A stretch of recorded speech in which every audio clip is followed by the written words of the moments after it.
میں سمجھتا ہوں کہ گمراہ کن جو ہے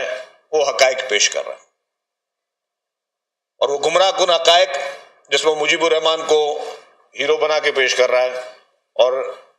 1971 کا جو سانحہ تھا جس میں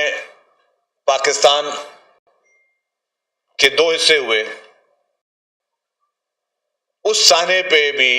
سیاست کرنے کی کوشش کر رہا ہے، لوگوں کو ورگلانے کی کوشش کر رہا ہے۔ میں سمجھتا ہوں، اور میں پہلے کہتا تھا، شاید میری بات سب سے جونیئر سمجھ کے سب نے اگنور کی، میں کہتا تھا کہ اس کی لڑائی، عمران خان کی لڑائی جو ہے وہ پیپلز پارٹی سے نہیں ہے، پی ایم ایل این سے نہیں ہے، کسی اور پولیٹیکل پارٹی سے نہیں ہے،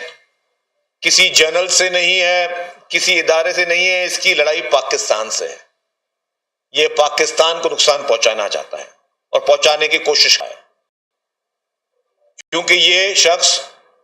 ہم پر تھوپا گیا ہے، یہ شخص ہم پر پلانٹڈ ہے، یہ شخص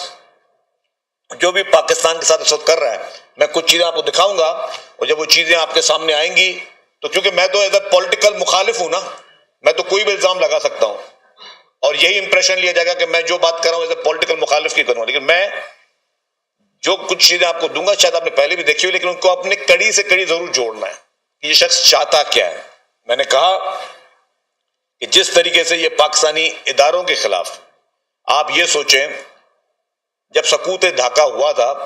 تو کتنے معصوم لوگوں کی جانیں گئی تھیں، کتنے لوگ شہید ہوئے تھے، اس کو جس طریقے سے ان حقائق کو توڑ بتوڑ کر اور غلط قسم کا ایک سٹوری بیچنے کی کوشش کی جا رہی ہے، اور اس کا ذمہ دار مختلف لوگوں کو ٹھہرایا جا رہا ہے۔ میں اگر بیٹھ کر آج شیخ مجیب کی بیٹھ کر باتیں کروں تو مناسب نہیں ہے، ہم اس کو ایک تلخ حقیقت سمجھتے ہیں۔ آپ آج قوم کو، نوجوان نسل کو گمراہ کرنا چاہ رہے ہو، غلط ویڈیوز چلا کے، ایڈیٹڈ ویڈیوز چلا کے آپ اپنے ملک کے اداروں کو بدنام کرنے شروع، اور وہ کون سے ادارے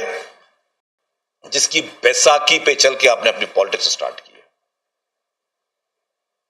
جن کے احسانات آپ کے اوپر ہیں، آپ کی نسلوں کے اوپر احسانات ہیں۔ ورنہ کرکٹر، الحمدللہ کرکٹ ہمارا سب کا پیشن ہے، پاکستان میں ہر سال 25 کرکٹر آتے ہیں، 25 کرکٹر جاتے ہیں۔ آپ کو عوام نے اگر عزت دی تو اس کے بعد پھر آپ نے کوئی ایک بیساکھی پکڑی، جو بیساکھی پکڑ کے آپ کہاں تک پہنچے، اور وہ حضرت علی والا قول کہ جس پہ احسان کرو اس کے شر سے ڈرو۔ آپ ایک احسان فراموش شخص ہو عمران خان، آپ ایک احسان فراموش شخص ہو، اور آپ کی احسان فراموشی میرے کہنے پہ نہیں، میں آپ کو